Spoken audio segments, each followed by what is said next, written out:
کا ایک واقعہ سنیں کہ آپ اپنی زندگی السلام علیکم ورحمۃ اللہ وبرکاتہ۔ دوستو، یہ مختصر ویڈیو کلپ ہے، پہلے اسے آپ سنیں۔ حضرت ابراہیم بن ادم ہے اور آپ کا ایک واقعہ سنیں کہ آپ نے اپنی زندگی کا بہت حصہ سفر میں گزارا۔ ایک مرتبہ بیت المقدس میں رات گزاری، مسجد اقصی میں۔ اب رات کسی پہر آپ آرام کر رہے تھے تو دیکھا کہ دو فرشتے آئے۔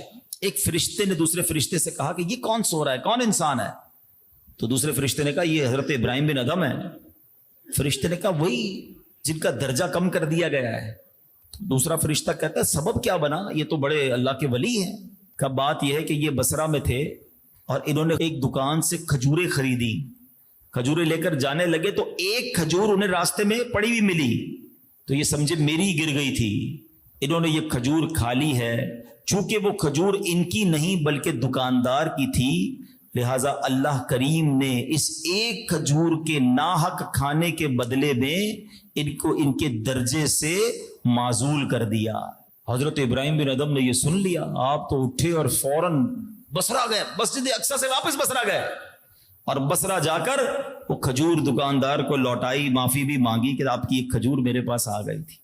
اب رات سوئے، پھر دو فرشتوں کو دیکھا ہے۔ اب فرشتہ کہہ رہا ہے تمہیں پتا ہے ابراہیم بن ادم کا درجہ بحال کر دیا گیا ہے کیونکہ اس نے کھجور واپس لوٹا دی ہے۔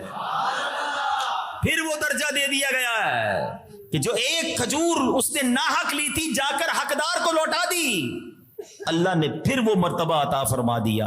اے میرے پیارے اسلامی بھائیوں، یہ بظاہر تو ایک واقعہ ہے، مگر کسی کا ناحق مال کھانا، کسی کے پیسے دبا لینا، کسی کے ساتھ زیادتی کرنا، بعض اوقات ہماری نمازیں ہیں، روزے ہیں، حج ہیں، بڑی درود پاک، بڑی تلاوتیں، مگر بندوں کا حق دبانے کی بھی عادت ہے۔ اچھا، کچھ لوگوں کو خامہ خائی کی عادت بھی ہوتی ہے۔ کبھی بھی گئے فروٹ کی دکان پر، ایک آدھا فروٹ ویسے اٹھا کے کھا لیا، اپنی ٹوکری میں زبردستی ڈال لیا، اس کی آنکھیں آگے پیچھے ہوئی تو کوئی ایک آدھا جناب سبزی کی پیس ڈال لی۔ کیوں؟ یہ ایک تمہارے 2 5 10 روپے کی جو ناحق تم چوری کر رہے ہو، کہیں یہی تمہارے لیے پکڑ کا باعث نہ بن جائے۔ اچھا، صرف اس میں نہیں ہوتا، اب مسجد کے اندر آئے، کسی کے بھی چپل پہن کے چلے گئے۔ اچھا، یہ الگ فینومنا ہے، الگ دماغ پتہ نہیں کس نے بنا دیا۔ اگر تمہارے چپل کوئی پہن کے چلا گیا، تم بھی کسی کے پہن کے چلے جاؤ، بالکل نہیں پہن سکتے۔ اگر ہمارے چپل کوئی پہن کر گیا، اس نے ناجائز کیا، غلط کیا، گناہگار ہے، مگر اس کی اجازت آپ کو نہیں ہے کہ آپ کسی کے چپل پہن کے چلے جائیں۔ آپ نے بھی تو وہی کیا، اور آپ کو کیا پتا کہ آپ جس کے پہن کے جا رہے ہیں وہ وہی تھا جس نے آپ کی چوری کی، وہ تو آئے چوری کی نیت سے ہو۔ تو یہ بالکل ایک کھجور کے بدلے آپ دیکھیں یہ حال ہو گیا۔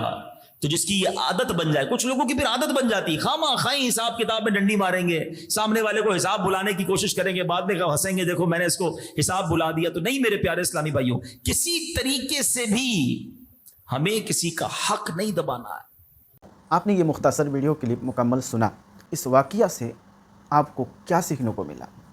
دوستو، چاہے کسی طرح کی حق ہو، کسی کی نہ دبائے، نہ کسی کی چیز کو ناحق کھائے، نہ تو قیامت میں پائی کا حساب آپ کو دینا ہوگا، اور پھر اس دن آپ کے پاس مال بھی نہیں ہوگا، دولت بھی نہیں ہوگا، کچھ بھی نہیں ہوگا سوائے آپ کے اچھے اور نیک اعمال کے۔ اس دن اچھے اور نیک اعمال سے چکانا ہوگا۔ اسے شیئر کریں۔ ملتے ہیں کسی اور ویڈیو میں، تب تک اپنا خیال رکھیں۔